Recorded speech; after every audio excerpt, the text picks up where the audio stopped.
I'm Victoria Pearson, but you can call me V, and one of the most popular long-form videos that I have ever done was when I took my family to Kessingland near Lowestoft last year. We went to a caravan park and we had a little holiday there. It was beautiful, the weather was lovely, it was great. And I'm going to revisit Kessingland with you today, but it's a little bit different. My 9-year-old was off for his first ever residential school trip, so I asked my in-laws could me and my husband go on our own to their lodge to spend a couple of days there while he was away, so that I didn't just spend my time pacing around the house worrying about him. We left the teenagers at home, so it was just the two of us, and we were really looking forward to a nice break.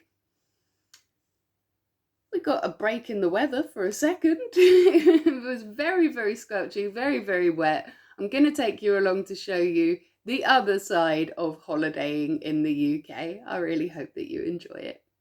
So my husband and I have returned to Kessingland. We're back in our in-laws' lodge. It was very, very nice. It's very different this time being here without the children, but it was still really, really nice, despite the fact that when we went to visit the sea, this was what we could see. It was really misty, fine rain that just soaks you through to the bone in moments. It blurs the line between sea and sky. You can't see anything in the distance whatsoever. I kind of liked it. It was eerie, spooky, but it was nice.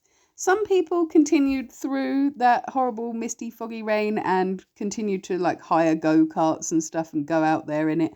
And we kept on sort of hoping that the rain would pass soon, but eventually we went out in the rain and did stuff as well. So we headed out despite the sort of drizzly mizzle that was out and about there. It feels very, very different to when we were here in the summer. It's much, much quieter. There's hardly any children around, which on the upside meant we kind of had most of the beach to ourselves, with the downside being that it was kind of difficult to enjoy having the beach to ourselves. But there was this one guy there still manfully fishing his way through it despite the roughness of the seas, which I just thought was brilliant. And we walked down to the shoreline because even though we couldn't see the sea very well, I still find it just so refreshing and renewing being near the sea. I love the sound of the sea, I love searching for pebbles, I love watching the waves. And when they're a little bit angry like this, I think that that's when they're at their best. I just love the sound of the sea. It's like a lullaby singing to your soul.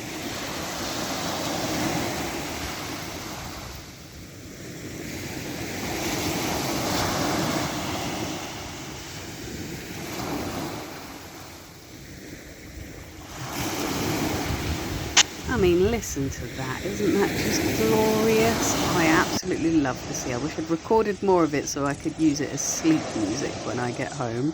We wandered along the shoreline. I was collecting stones for my little one's rock collection because he loves stones and I love stones. We're all a bit magpie-y like this. What could we just happened upon on the beach? This is clearly a fairy ring made by mermaids. I'm not going to disturb it.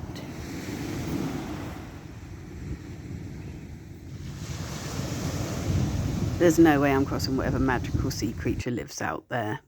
Coming out onto the nature reserve, it just looked like a painting. It was just so beautiful. Even though we're really close to civilization, it feels really wild and untamed here, despite those caravans being right there, which I absolutely loved. After getting soaked, we were starving, so we went to the restaurant to get some food. That's what my meat eater husband got, and I got a few side dishes to go with this because I thought it was going to be small, but it was absolutely massive. In fact, all of the portion sizes at the meals that we ate at this restaurant were really generous.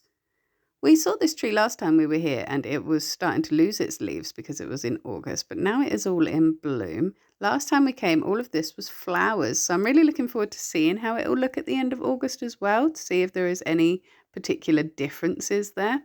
Last time we were here, I saw this piece of driftwood that they've left out, and I absolutely love it. Every time we come here, I have to just stroke it because it's so tactile and so beautiful. Then we finally found somebody who was really enjoying this weather. He was probably the only one that was. Another thing that's new since we last came here is this cute little ice cream place. Unfortunately, couldn't try it because they are only open at the weekends, and we weren't there for the weekend. As I may have said before, each time I come to the coast, I build me one of these little rock towers. That is probably the best one that I have ever made, and that wasn't even very good footage of it, but I did enjoy it. And look, you still can't even see the sea because the sky is so grey. We popped back to the lodge then for a little bit of a warm up, and I sat in the tub chair by the window and tried to film all of these baby rabbits that were running around. It was really hard to film them because whenever I went outside, they would all run for cover. But aside from that, they were really, really brave. They didn't seem bothered by dogs or people. Even when I saw a fox sloping around, they weren't bothered by that either. Then I saw this seagull hanging around with one of the rabbits and one of the babies, and I got a bit concerned because I was filming these for my daughter who absolutely loves rabbits, and I really did think that we were going to have to see a seagull attacking a baby rabbit. But they didn't. They seemed like they were really good friends. It was like watching a children's storybook in real life. It was absolutely adorable. That night was ever so slightly spookier than any other nights in the lodge have been so far, because not only was it really dark because most of the caravans were unoccupied, it was also really, really foggy as well. I really enjoyed that. I thought to myself I could write some really good horror stories sitting here. The next morning it was slightly brighter. You could almost differentiate between the sea and sky, although it was still drizzly and misty, sort of fine rain. But the sea was a little bit further out, so we could get this beautiful smooth sand. I just love everything about this. Smooth sand that has just been washed by the sea is just the most tactile thing. I like to draw little signals in it with my fingers and watch while the sea sort of washes it away. I forgot to film myself doing that because I was just too into the moment. It was really meditative, and I honestly could just stare at the surf coming in like this for hours and hours.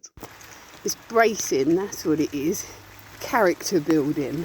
This is what you would call a defiantly British holiday. Unfortunately, at that point, it started bucketing down. I'm pretty sure if you listen really closely in this clip, you'll be able to hear my boots just squelching. At this point, they were so saturated, I had to throw them away. And so we went back to the lodge, and we sat there hoping that the rain would pass soon. Hoping that the rain would pass is an essential part of a British holiday. I'm sure it'll pass soon.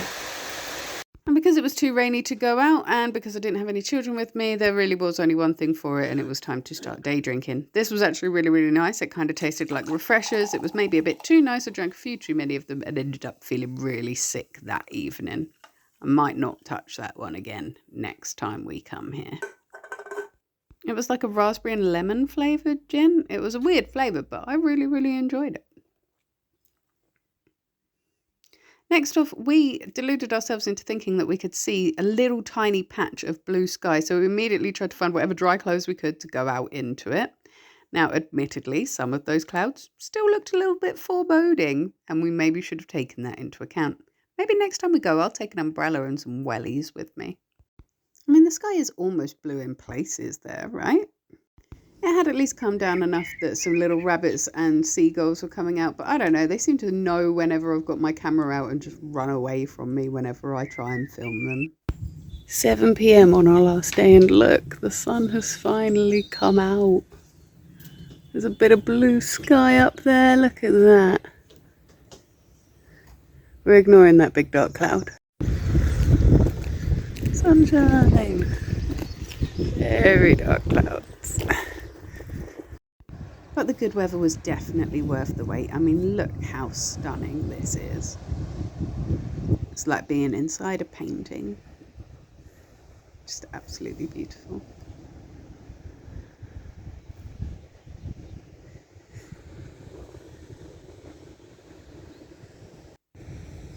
And that bit of fog had cleared right up now, so you can see all the way for the whole view, including the wind turbines and the church that are in the distance, which were completely shrouded in fog when we first arrived. It was absolutely beautiful. So that was our very soggy short break in Kessingland. We are going back there again in August with some of the children, and so we're really looking forward to going there when the weather's a bit nicer and the beach looks a bit nicer. I don't know, I really like the angriness of the sea sometimes. And it did actually rain so much that I ended up having to throw my boots away. They were saturated and absolutely stinking. But hey, it meant that I got to buy new boots, and I bought some hiking boots for next time, so that if it does rain the whole time we're there next time, I'm not going to be whinging about my feet being wet the entire time.